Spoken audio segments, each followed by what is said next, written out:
Hello, everyone. I'm Todd Anderson. And I'm Ross Merriam. You're watching Versus Live by StarCityGames.com. Today, we got a little bit of a treat for you. We're going to be playing some Legacy in preparation for SCG New York this weekend in Syracuse. Yeah, a format that used to be a staple on the SCG Tour, now no longer the case, but a nice little treat of Legacy now and then is about as much as I want to play. Well, I'll say this. When I was getting to play Legacy every single weekend, because there was the Standard Open and the Legacy Open, of course, this was before Modern got really popular, roughly 5 years ago or so. Legacy was a lot of fun, and just getting to cast Brainstorm week after week, you really started to see archetypes kind of evolve over time when people started targeting specific metagames. Certain archetypes would rise in popularity based on how good they were against like the fair blue decks, and then like some combo decks would come to prominence because they were resilient against the fair blue decks but still consistent and powerful. We see things like Show and Tell, Sneak and Show still around for that same reason. We've seen a couple bans recently with Jataxian Probe and Deathrite Shaman, so things are still a little up in the air. I'm actually looking forward to seeing just how good Arclight Phoenix is in this format. It's already proven itself in Modern, and alongside the card Buried Alive, I think Arclight Phoenix could be one of the most dominant archetypes in Legacy, given enough people latch onto the archetype and really figure things out, as well as I don't know, man. It just seems so powerful, and I just want more people to have eyes on it. And I think this weekend could be its breaking out weekend. Yeah, if this was still the time when we were playing Legacy weekly on the SCG Tour, I'm sure this deck would already be good, if it's going to be good. Right. But being played so rarely at this point, new decks are found and tuned much more slowly in Legacy. So this tournament is going to be one of the first big tests. We saw Tommy Ashton take an early version a few weeks ago to a very good record. I think he went 14-1 in the Swiss of the team event. On his individual matches. Team finished in the top 16, so we didn't get to see it in the elimination rounds. But the hype has been building since that, and now this is going to be the first tournament where we might see it break out and take 4, 5, 6 of the top 8 slots, which is a rarity for Legacy. We might see it flamed out. Yeah. Either way, it's going to be an interesting weekend, but today we're going to be throwing a bunch of the more prominent decks up against each other in the format. We're not playing a ton of combo decks. Legacy kind of gets a bad rap where, sometimes the game is just over on turn 1 or effectively over on turn 1, much like Vintage. But the more you actually play the format, the more you realize that there is a lot of play to it. Mulligan decisions matter quite a bit. How you sequence matters a lot, and then also just what decks you bring to the fight, how well you can actually interact with your opponent. Force Will, one of the biggest staples of the format, because it can protect you from those really degenerate draws. Yeah, so we unlike Modern, I think Force Will and Daze provide Legacy an extra layer of protection against the combo decks, so they're not as prominent as you might expect, and instead we get a lot of fair blue decks battling against each other, and you're casting so many Brainstorms and Ponders over the course of the game, you're seeing so many cards that the variance is greatly diminished. So those are the kinds of games that Legacy aficionados and lovers of the format really point to, and why they think it's the best. That's balanced out by a certain number of games that do end on turn 2, or end without someone casting a spell because of Chalice of the Void and Blood Moon, or even with just somebody like getting double Wasteland. Yeah, Wasteland, Stifle, Hymn to Torok. These are all really potent disruptive effects that can really put a hurting on any deck that needs more than 1 or 2 mana to function, which also just starts to restrict the amount of total playable decks in the format, which there is a breaking point, and I think Legacy has gotten to that point multiple times in the past, and there's always been something that comes along that kind of helps break the mold. A lot of new cards have been printed for the Death and Taxes, like White Winnie style decks that allow Aether Vial to just be this insanely powerful card, putting things like Sanctum Prelate onto the battlefield. Imperial Recruiter, allowing you to have these like really sweet packages. So there are decks that do play a lot of cards that are 3+ mana, but they are usually cheating in some way or have some way to generate a bunch of extra mana. And those are going to be the decks that really get around those Wasteland Daze type decks. Yeah, so there's still a lot to break down with this format. We've got 6 of the top decks. As Todd mentioned, he's excited about Arclight Phoenix, so he's going to be starting with that one. Yeah. I'm going to be starting with the deck that I think for the last few months has been considered the default best deck in the format, which is Grixis Control. It's diminished in standing, at least online, in recent weeks, because I think the metagame has turned a lot to attack it, but it's still a very powerful, very potent archetype. I think it's going to run into some issues here because Arclight Phoenix is just so powerful in longer games. I don't really have ways to exile it. I don't have Swords to Plowshares. I'm going to have to try Deathrite Shaman. Over Deathrite Shaman. Right. I'm going to have to try to tag it with Surgical Extraction after sideboarding, and if I'm unable to do that, I mean, I'm trying to play this really long game. I don't have a ton of ways to clock you. Some Gurmag Anglers and some small creatures and Planeswalkers are how I'm winning the game. If I don't get that pressure from a Gurmag Angler, you're going to have time, even if I Thoughtseize and Hymn to Turok away your hand to draw into some spells, chain some cantrips, return a bunch of Phoenixes, and every single time you do that, it's like this huge swing that I need to answer immediately, and my removal doesn't really do it effectively. So my plan here is going to be to target the card Buried Alive and try to counter that or discard that card at all costs, so as to keep you from getting a huge number of Arclight Phoenixes in the graveyard. You might get 1, you might get 2, but as long as you're not at 3 or 4, then it's not as big of a swing when you get to bring them back. I'll say this, as far as casting Buried Alive goes, against a lot of matchups, you're trying to cast Buried Alive on the same turn where you cast 2 other spells, which usually requires a Dark Ritual to really get things started.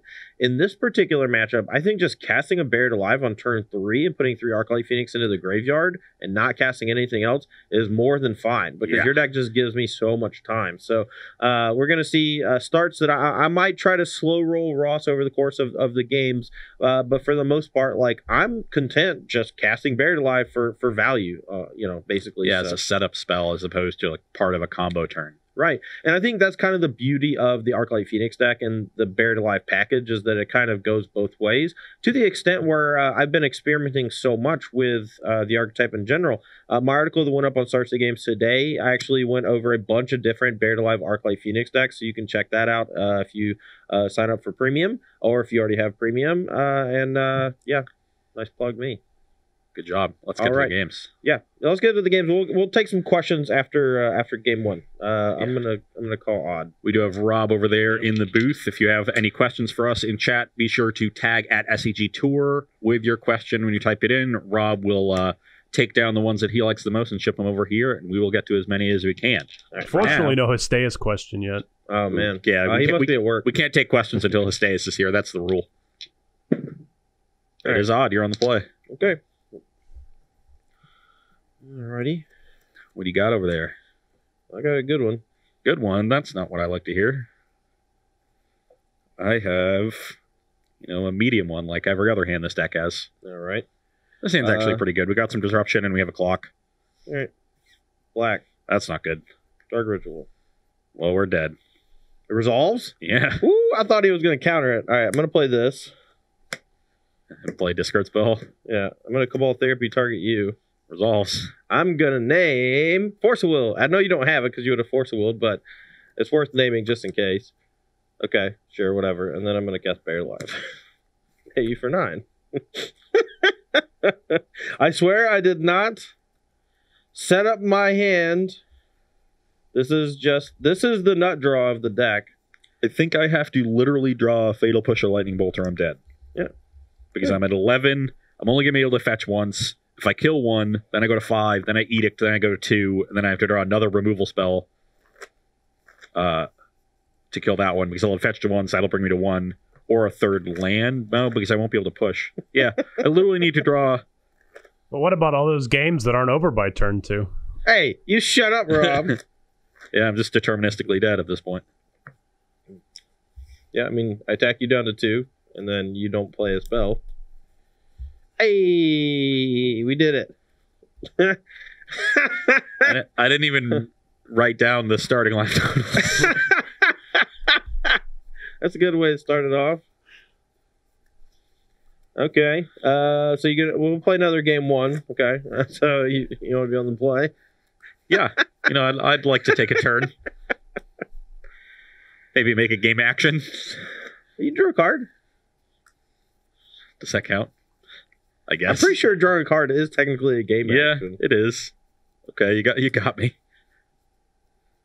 Man. That was sweet. Oh, This is one of the things that makes Arclight Phoenix so powerful in Modern, too. Like, the Izzet Phoenix deck can bowl you over and kill you on turn 4 or turn 3, even with its best possible draw. And that helps it race combo decks. Right. Or it can play a long game, because Phoenix is a card that can just keep coming back and grind through a bunch of removal spells. Yeah, I mean, if that was a combo matchup, right? I could have actually just post-combat used Cabal Therapy from the graveyard to steal a combo piece from you, and then only attack for 6 on the following turn, but taking your 1 out of being able to get back into the game. Yeah, it's still a 2-turn clock there. You know, you attack me to 11, get rid of 1, attack for 6 twice, because if you attack for 9 twice, I'm still at 2. You know, and you can make a judgment as to like whether or not that 3 points that turn matters, if they're playing like a deck with fetch lands or whatever, and maybe Therapy the following turn. All right. Well, this hand is a lot slower, but still pretty solid, I think. Yeah, I mean, my hand is once again medium, and hopefully we won't get completely destroyed. All right. Well, we got a bunch of cantrips, a Thoughtseizes, and a Buried Alive. If Ross needs to protect like a Hymn to Torok, he'll probably take Thoughtseize, but he might just take Buried Alive. Yeah, my hand's pretty resilient to a Thoughtseize right here. I have like a bunch of overlapping cards, so I'll just take the powerful Buried Alive. Okay. And I think a lot of scenarios with this deck, you just need to early like interact with your opponent, because I don't really know what I'm digging for, and I kind of need to know what I'm digging for. We'll just take the Brainstorm, so he can't shuffle away. The removal spells are actually quite bad here, but I don't have Dark Confidant right now, which is a newer addition to the deck. You're at 18. Really powerful in non-Grixis matchups. Let's fetch for an Underground. Play a Ponder. Okay, so 18 to 19. Now, one of the things about Legacy that is occasionally a bit awkward to watch is just the fetch and shuffles, but you see that a lot in Modern as well. It just gets exacerbated by cards like Ponder and Brainstorm because they incentivize you to play more fetch lands, be a little more manipulative with your cards. We've actually seen I think a decrease in the number of fetch lands around in Modern, you know, with the advent of those like 5-color mana bases that Humans plays, and there's a lot more fast lands around. A lot more 2-color decks too. Yeah. All right, stop shuffling, man. Come on, we got all day. I mean, we do literally have all day. This is the job. Yeah, I got a flight to catch tonight, so I don't have all day. I really want this Gurmag Angler to start applying pressure because Todd's hand is going to spin its wheels a lot, but the other 2 cards here are really bad. Well, also, you have to like make sure, can you actually even cast the Gurmag Angler next turn? Like, do you have I have a land. Okay. I mean, if those other 2 cards are pretty heinous, I'm not a huge fan of your hand in general, like the push bolt. Yeah, I agree. I think I need to find more disruption, so I need to shuffle away that Angler. Hey, more shuffling from Ross. The other cards were Land 4 and Diabolic Edict. Hey, well, you can contain a Buried Alive, a Buried Alive Arclight Phoenix draw. I'm just going to brainstorm into it. I hope you know that, right? Yeah, probably. Yeah. Okay. No, then you're going to draw Inquisition, take my brainstorm, then I'm going to draw Dark Ritual, and then I'm going to pre-order it into Buried Alive. You can go. All right. Well, that was not the best draw. That's at least one good sign, sure. Put back 2 Arclight Phoenixes. How about that? I don't actually mind casting them in this matchup. Actually, are they better than... No, they're not. Whatever. Okay. I'm going to cast a Preordain. I'm at 19, you're at 17. Like, with the way Ross's hand is set up, just casting them on turn 4 is not that bad. I played this matchup on stream on Tuesday, and my hand was a little wonky, but after casting like a discard spell on 1, I just went turn 2, Dark Ritual, hard cast a Phoenix attack, turn 3, Dark Ritual, hard cast a Phoenix attack, and that was pretty good. So I'm at 17. Ponder and a land. We already have a land, so we will just keep the Ponder. Draw. Hard to say no to a Ponder. Yeah. I certainly wouldn't. I also wouldn't say no to that. Himmy to Turok? Yep. Okay. That's pretty good. Now I wish I kept both Phoenixes instead of these. Let's get in a circle and walk around. Alright, 1 to 5. Oh, we're so close. Alright. 1 to 4. Pyromancer. Preordain. Okay. You can go. So now your hand is Push Bolt. Yep. Rando. Yep. Okay. Let's go preordain. You mean ponder. Whatever. You know this. I've watched people resolve their cantrips incorrectly in Legacy too often. the old cast ponder, put 3 into my hand. Yeah. All right, so I'm going to let Ross use his stuff just because we kind of have to. I'm going to play a Dark Confidant. Let's see, 16. Yeah, your turn. I'll push it. You did.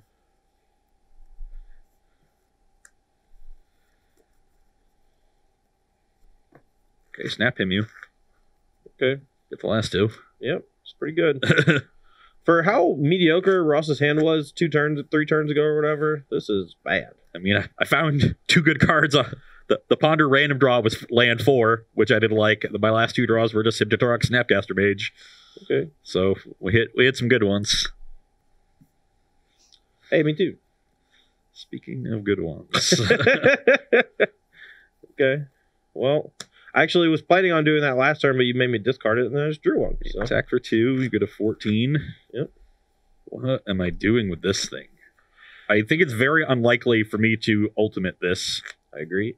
So I kind of want to just minus immediately. Yeah, because if I find an angler with you at 14, that's just a huge game. All right, now we just need to hit 3 cantrips in a row. We cleared 2 lands off the top. That was kind of okay. Mm-hmm. Okay, attack for 2. Play a angler. Wow. Okay. You can go. And I still know your last card's a bolt? Yep. Okay. I'll cast a brainstorm. Yeah.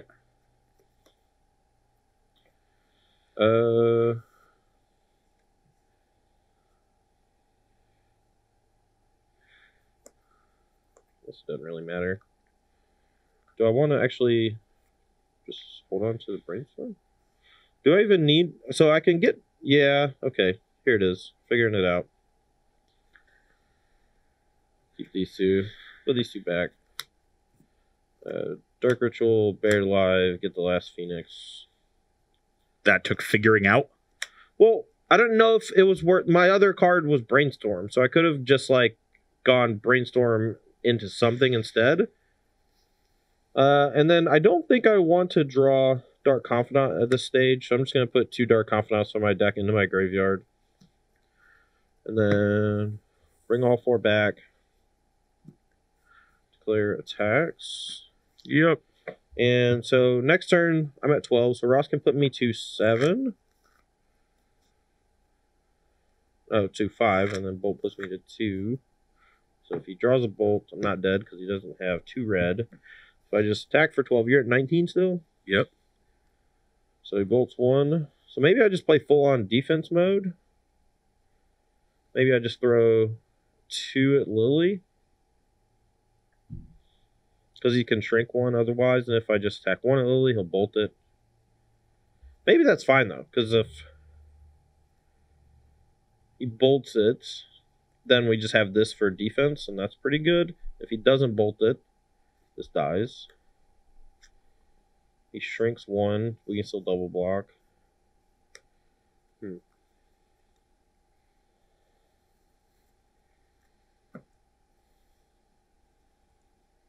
Alright, just 1. The Lily is okay, but it's not even that good in this scenario, but I do want to check it because it slightly invalidates Phoenix. And we're at a pretty low enough life total where I think playing defense here is a winning proposition. I'm going to keep the Liliana just because it's on 2. It means I can rebuy one of these creatures if Todd trades. Yeah. Oh, is that... No. That can't be right. I'm going to go to 5.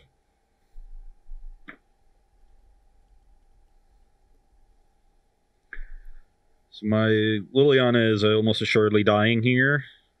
And I don't think the 3 life is very relevant. Because even... I guess if... Yeah, the only way you kill me is if you send all 9 at me, and then 12 at me the following turn. The only way you kill me in 2 turns, which would involve not killing the Liliana. Yeah, but then you get shrink. If I shrink, then you have to send 1 here, you only deal 4. Yeah. to me. That brings me to 15. I'm at 5. I have to play defense. I don't know. Yeah, and I'm you not have to gonna play be some attacking. defense. Okay, I'm gonna shrink one Sure. because I want Todd to eventually be forced to trade, and then get one back. Right. Now go. Which I guess now isn't going to happen. But if I draw a removal spell here, Yeah. I'm just going to take the one card. It's the land. I just don't think if Todd draws 2 spells, it's almost assuredly that he's going to cast 3. You'd have to draw 2 non-blue spells.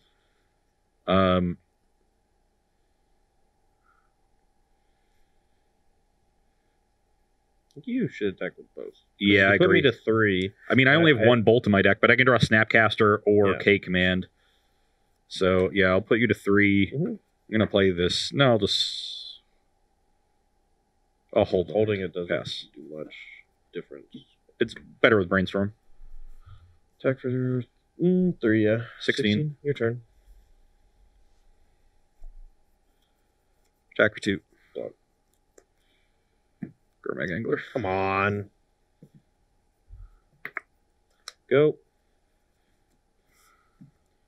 There's 2 Gurmag Anglers in his deck. Brainstorm. Yeah.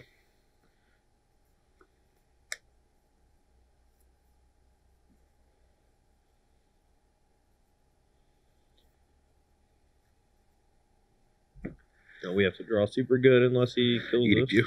Yeah, I'm dead. Okay. That was a sweet game. Yeah. I mean, I was kind of under duress in that spot. I don't know. I think the turn I brought back all the Phoenixes, I should go like just super aggressive maybe and go like 9U, 3 at Lily. And then I'm not going to be able to kill you, but I kind of put you to a decision because I ended up just not blocking on the following turn anyway. So I kind of just like bottlenecked myself into not doing anything. So I think I either send 2 at Lily, none at you, or all at you, or 1 at Lily and 3 at you. I think I made the worst attack of the 4 possible attacks. Anyway, we're going to take a short break. If you have any questions, get them into Rob. We're going to do sideboarding here and prep for game 3. We'll be right back. Don't go anywhere for more Versa Live. All right, we're back here for sideboarding for game 3 of the Grixis Artlike versus Grixis Control matchup. From my side of things, Forkbolt, not super good in this matchup. Ross doesn't have any really prevalent 2-drop creature like a Young Pyromancer, Dark Confidant that I really want to kill other than Baleful Strix, but it's not that important. All these cards like gain advantage along the way instead of needing to be dealt with. So we're going to be training the 2 Forkbolts, and since the games tend to go a bit longer and they're not about speed so much as resiliency, I'm actually going to be cutting a Lotus Petal, and we're just going to go full on protection mode with the 3 copies of Flusterstorm. Now, I have considered cutting the other 2 Lotus Petals and just being at 16 land since Ross's deck doesn't really punish me with Wasteland and things like that, and just bringing in something like Is it Staticaster as an extra way to deal with those kind of annoying 1-toughness creatures. I don't think it would even be that bad, and I may end up doing that for game 4. But for now, we're just going to bring in the Flusterstorm to protect against him to Torok, but also can be used alongside to pair to protect against like Surgical Extraction or Force of Will if I'm being proactive with my combo. Yeah. It's actually a really nice answer to Surgical Extraction. Normally, you would expect soft counters to be bad against a free spell, but they're going to wait to Surgical until your combat step usually. You'll have to have cast 3 instants of sorceries to trigger Arclight anyway. Yeah. Surgical will be the minimum 4, so your Flusterstorm's going off for at least 5 copies. And that's probably going to counter it. So a very heady decision to have 3 copies of that in the sideboard. On my side, I'm essentially treating Todd like a combo deck. I think if I stop Arclight Phoenix from going nuts, the rest of his deck is really easy to handle. So we're bringing in all 3 Surgicals. I'm bringing in a Toxic Deluge, so if I manage to miss and find on Arclight early and find Surgical, I can maybe deluge them away and then Surgical. This is also a clean answer to a Young Pyromancer if that goes unanswered in the early game. And then Flusterstorm and Spell Pierce, which are good answers to Buried Alive. Should be able to tag a 3-mana spell pretty easily. We're cutting our worst removal here, Kolaghan's Command to Diabolic Edict are just awkward and really expensive. Edict is very poor against Pyromancer. Kolaghan's Command is also poor against Arclight Phoenix. I can just give Todd a free discard on that. And then Jace as my slowest Planeswalker. I initially was thinking about cutting the Liliana, but Liliana is quite good against Dark Confidant and Young Pyromancer, which are Todd's other threats, and we can't completely ignore those and just answer Arclight. You still need to leave enough in to answer those. So we've got our pushes and our bolts and a Liliana and Toxic Deluge, and that should be enough to handle those cards. Alrighty. Real quick, Todd, we did have one question for you. What was your decision to include Forkbolt over a free spell like Gutshot? I actually am kind of on the fence about it. I think Gutshot might actually be better because it's free. There's quite a few draws in the deck that feature Dark Ritual Buried Alive on turn 1, but without Lotus Petal, you can't actually do anything extra because you don't have Gitaxian Probe anymore. Forkbolt is a card that I'm not the hugest fan of. I started with a core list, and because I was unsure, I just kind of left it as is. I think there's a couple of 2 toughness creatures that you might want to snag with a Forkbolt, and I'm not even sure that it's better than Lightning Bolt. So I'm a big fan of Gutshot. Yeah, same. Duh. I think that there might actually be just a straight Dimir version of this deck, and I think that Gutshot could be pretty solid in that one as well. I don't know. My gut is all over the place on this deck. I don't really know where to go. Right. A lot of options. Legacy is a hard format to test for, too. Yeah.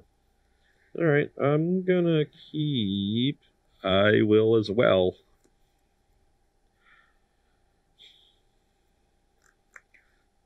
The old turn 1 tank. Yeah. Yeah. A Legacy classic. All right. Just for the memes... That's pretty good. Go. I don't know if it's actually the right play. To the extent that I actually have been considering cutting Lotus Petal to just play Chrome Mox. That's fine. When you're playing Dark Confidant, using Lotus Petal to play it is pretty gross. But 3 lands, huh? You shuffle them back. Ooh, Dark Confidant. Woo. Dang it, Bobby. Dark Confidant's nickname is Bob, for those of you unaware or not versed in older formats, because it is, of course, the invitational card of Hall of Famer Bob Marr. The Great One. Yeah. Which is where its flavor text comes from. Okay, random card off this Ponder, and I'll pass it in. All right, let's reveal. Take 0. Hey, it replaced itself. Let's ponder. Sure. Top 3 is lands and another ponder. Don't think we want that. We have another land and a Lotus Petal already, so. At this point, we're just looking for combo pieces or protection for that Dark Confidant. Like a Flusterstorm off the top or a discard spell would be quite good. I don't even know what I would name with a Cabal Therapy here if we drew one. Alright, well, I'm going to cast a Preordain. So you're 19 from the fetch. Mm-hmm.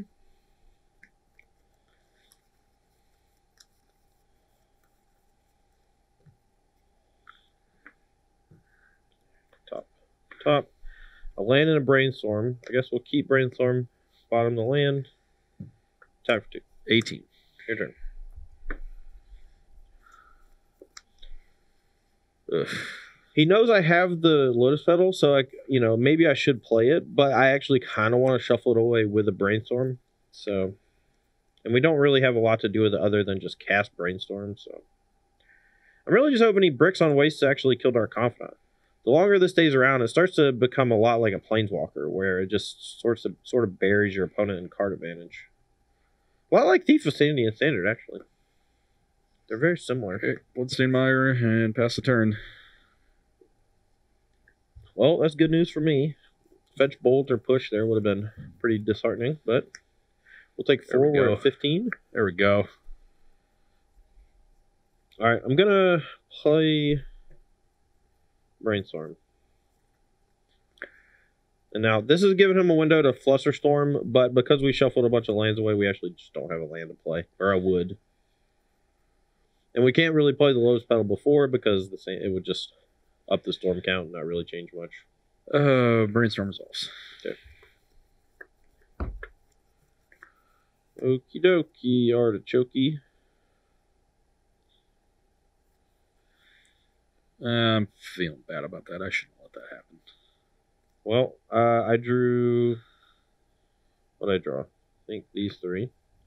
No, just keep going. No, it's fine. Dude, nothing has changed. These are the 3 cards. I'm just gonna... If you counter, I'm just gonna cast my other Brainstorm. Okay. Yeah, I should have spell pierce that. Okay. That involves me getting an Underground Sea here. And I'm at 17. Okay, I'm gonna play a Brainstorm. That one resolves. Okay. So we're going to draw these 3. We're going to put back 2 of these. And a Lotus Petal, Therapy U.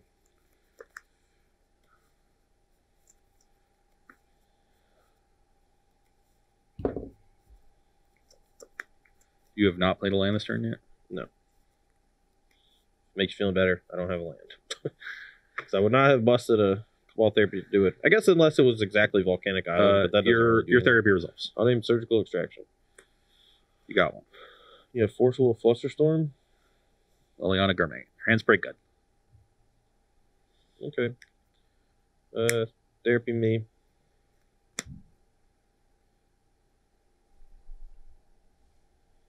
Well, my creature is dying, for whatever that's worth. But feel free to Force Will there. I mean, I don't have a good answer to Arclight Phoenix here, and you could have multiples. Yeah, I think I just have to force that. Yeah. Doesn't feel good. I go to... I'm at 16. Yeah. I had you at 14 14. from paying 1 there. Because you fetched. I took 4 off of Arclight. I should be at 15. Yeah. And then Ross I had it backwards. Sorry, Ross has fetched and forced and took 1 hit from the Dark Alpha. Yeah, 15, 16. Okay. I will say go.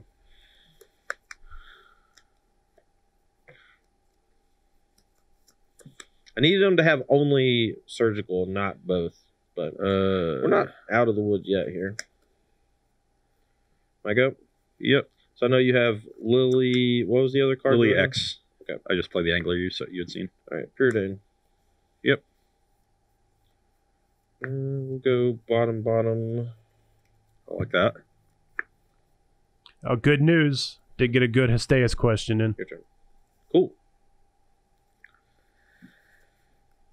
Attack for 5. At 10.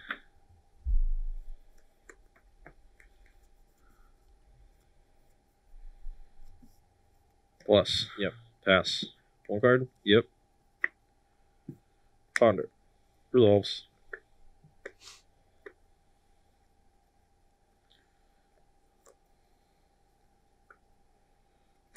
Dark Ritual. Resolves. Cabal Therapy. Target me. Resolves. Name Arclight Phoenix. I was expecting 2, not 3. All right. So if we 9, put him to 5. Put me to 7. I had you at 16. Yeah, put you to 7. Yeah. Sorry. So you can shrink 1 and you're still dead. So you need an actual removal spell. All right. 9 you. Put you to 7. Your turn. We had a turn earlier where we had to keep 3 of them. But that's kind of the super cool part of Cabal Therapy. I'm at 5. Shrink 1. Yep. Pass. All right. Blocking is a losing proposition. So even if he has it, whatever. Upstairs. Fetch and push one of the unshrunk ones. Yeah, we're dead. That sucks. We could have played it like really slow, but I was so low on actual resources because 3 cards fell out of my hand that I think I just have to go for it there. Because he shrinks 1 and then he fetch pushes the other. He only takes 4. I don't know. Also, like, if you... I guess you could have killed the Lily first with, like, the first attack on to 5 and tried to play defense from there. So, I mean, I can knock you to 13, kill Lily, go to 5, untap, and just, like, sit on 3 Arclights or whatever. And, like, yeah, I would, like... My hand was buried alive nothing. I fetched to 12, push one of them, you trade for the other 2, and we're both at nothing. Right, but you don't even have to do that. You could just sit and wait for me to mess up or wait for me to attack, and then I can now. Yeah. Then I can't double block. Sure. I mean, if we're just sitting there staring at each other, I think that's fine too. But I'm not saying you were definitely wrong, but I don't like the defensive line there isn't horrible. It's a lot worse if I just like have another threat in my hand. If that's the problem. Yeah. Like another Angler, or another Liliana, or a Jace, and any of those kinds of cards, it's a lot worse against. I just happen to have fetch push. It is a tough spot. I think it's pretty close as to what you're supposed to do. That's fair. All right, so to get to our question, are there any skills that you think someone who plays mostly standard will need to develop in order to consistently or competently, play Legacy? I mean, I think it's just more of a mechanical skill than anything. Deck manipulation with the blue cards is something that you can develop from playing Modern, but it's just not as potent. You need to always be aware of how your sequencing of ponders and brainstorms and things will affect your next few turns. And it's something that people who do play a lot of Legacy still regularly mess up. It's just very, very complex. I believe something you mentioned before, Todd, is that you were talking about your percentage on shuffling after ponders versus keeping the 3 cards as something that separated you from other players. Yeah. I'm not sure that I think so. Most people, I would say when I play in Legacy, my opponents are roughly 80% to keep their ponders, and I think I'm closer to like 30 or 40% to keep my ponder. And I don't think that I am necessarily right. I think there's definitely somewhere in the middle. Like it's probably closer to like 50%.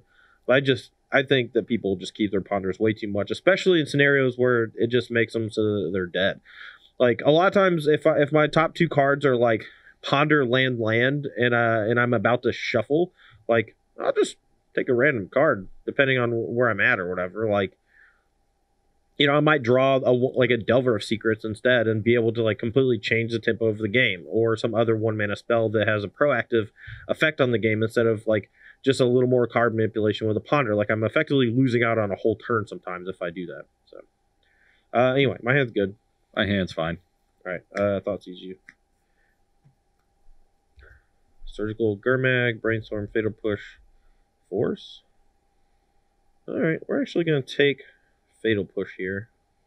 Okay, someone has a Dark Confidant. Yeah. Your go. Just face up until you Brainstorm if you don't mind. Yep. All right, we're just going to force him to force it or Brainstorm. That I will. Okay. I'm at 19. All right. Your turn. So the difference between this game and the last game is that I actually didn't have the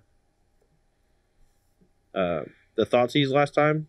So I went for turn 1 Dark Confidant as a tempo play. I could have done it this time again, but since I had the Thoughtseize, I felt like it was a bit easier to slow roll it. Okay. Fetch to 18, cast this Brainstorm. All right, so we have 18 all. Yeah. And let's hope to draw some good ones. Okay.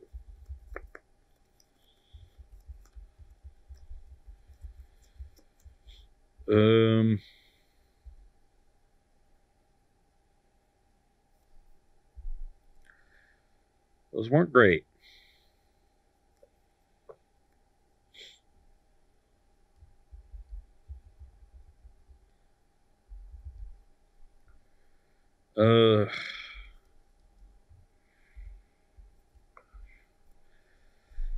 So the 2 best cards in my hand are cards that I can't hide from a potential discard spell next turn, because they're cards I might need to interact with Todd. So I don't think it much matters what I do from here. I guess I can hide these.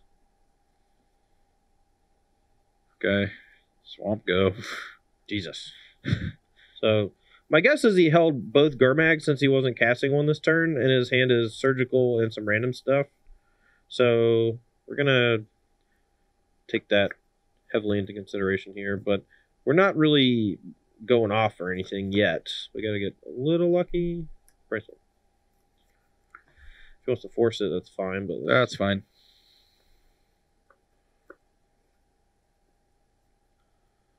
So we do have the fetch lands. I think we're just going to shuffle away land Lotus Petal, maybe?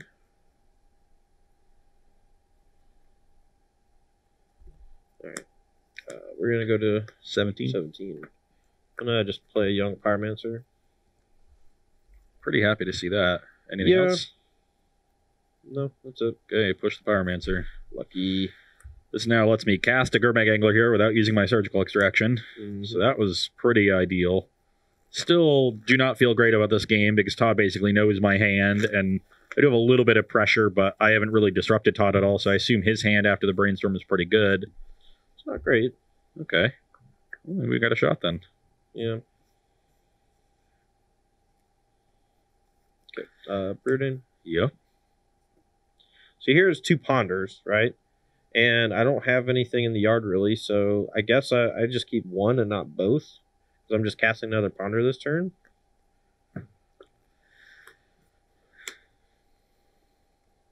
You look at 3 with Ponder. My mechanics are off. Okay, Dark Ritual 2 lands. You can go away.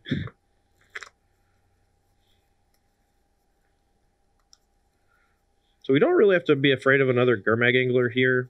It's essentially just the Surgical Extraction that we're really worried about. Cut. You're good.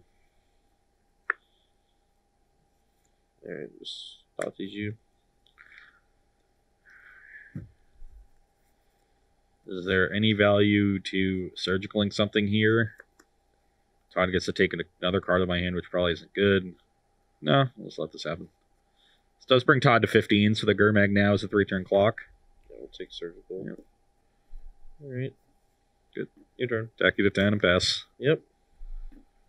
Gurmag is a pretty big deal in this matchup. It's one of their strongest clocks. So big. Alright. Arclight attack. Getting aggressive. Go. I'm at 15. I don't really want to block this turn.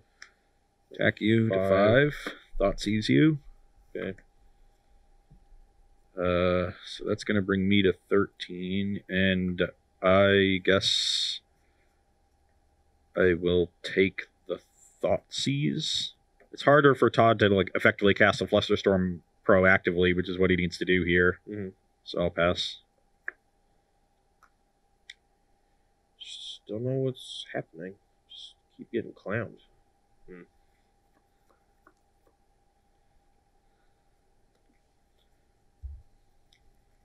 Alright, your turn.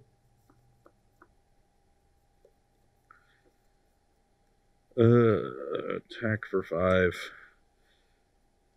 Play a fetch and crack it. I'll get Volcanic Island, I guess. Okay. So that brings me to 12. I guess this is a little dangerous. Maybe I shouldn't have done that. You're just casting a Lily?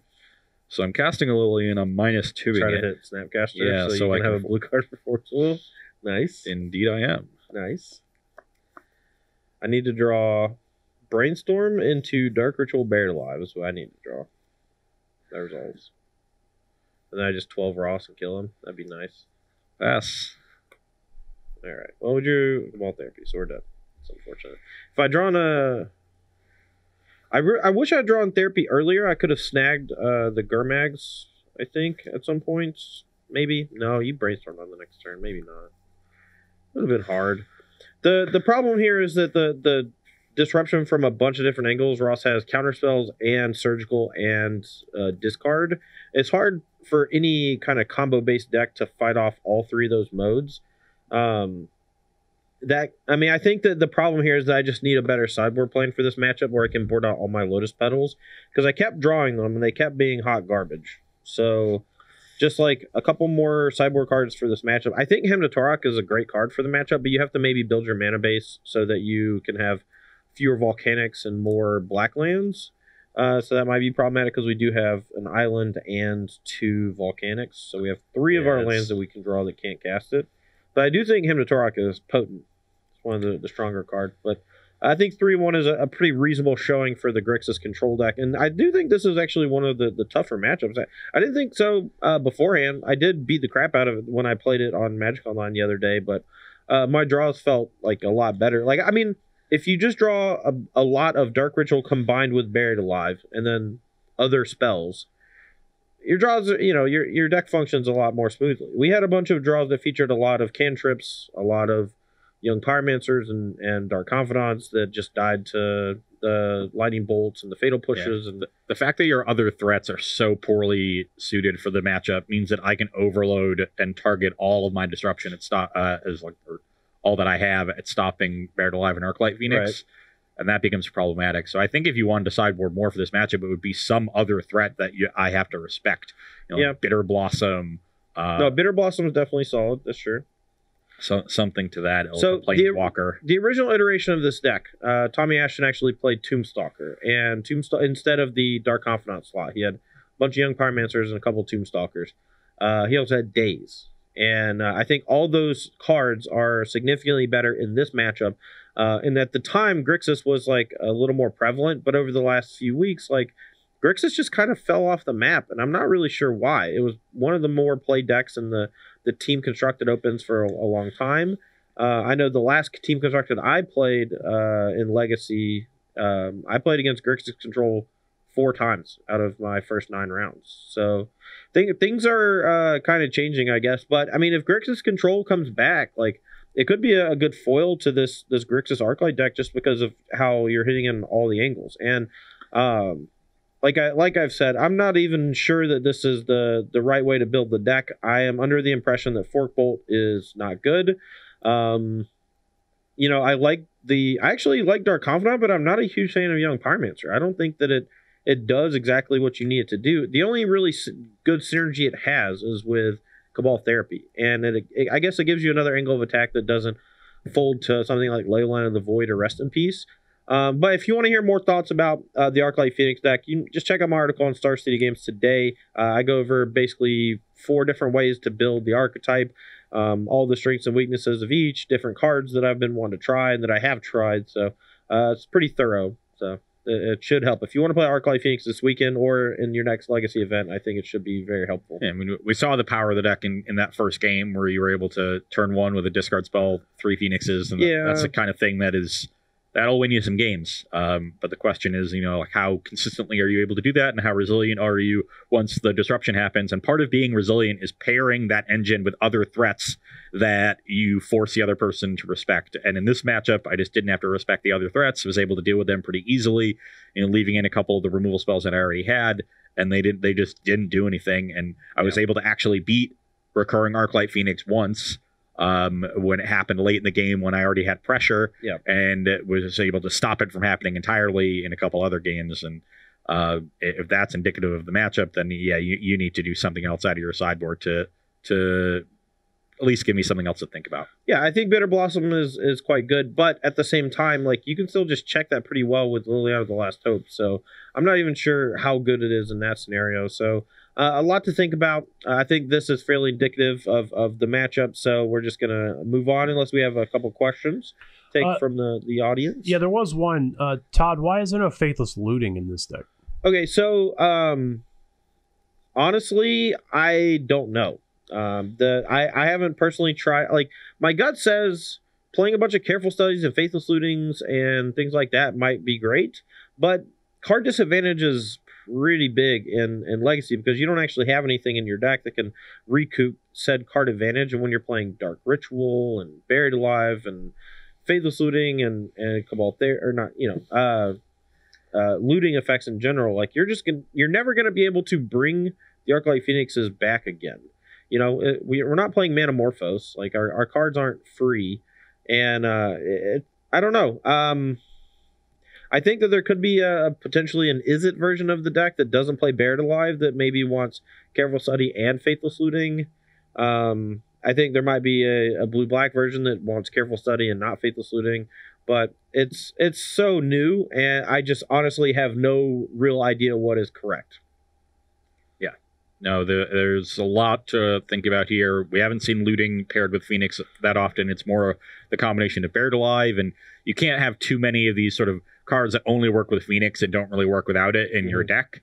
And Buried Alive is the one that's significantly more potent. I've seen some people try out, is it Delverless with Faithless Looting and Manamorphose, and maybe that ends up being the way to go. But for now, like I think that Buried Alive is what people are focused on, and I don't think you can really afford to play both unless you had a very specific deck that used the graveyard a lot. I mean, I think with Cabal Therapy, you could get a build going that has Looting, Bloodghast, a bunch of Cabal Therapies, and Phoenixes, and like just the synergy between Therapy and Bloodghast seems pretty cool, allowing you to double spell quite easily if you draw Cabal Therapy. And pairing that alongside Young Pyromancer could be pretty sweet. I don't know. Yeah. I don't know. There's a lot to think about. Any other questions? Yeah, we had one from Hooked on Arclight Phoenix. What's up, man? For both you guys, what area do you think you have the most room to improve on as Magic players? I'm perfect. For me, it's definitely piloting mid-range decks. Like I'm not good playing Jund style decks in Modern. I've played them a little bit in Standard before to small amounts of success, but pretty rare. Most of my major success in the Standard has come with aggressive decks, either fueled by mana creatures or backed by counterspells, blue aggressive decks. So that's where my strengths lie. So, and then with a lot of linear sort of combo decks in Legacy and Modern.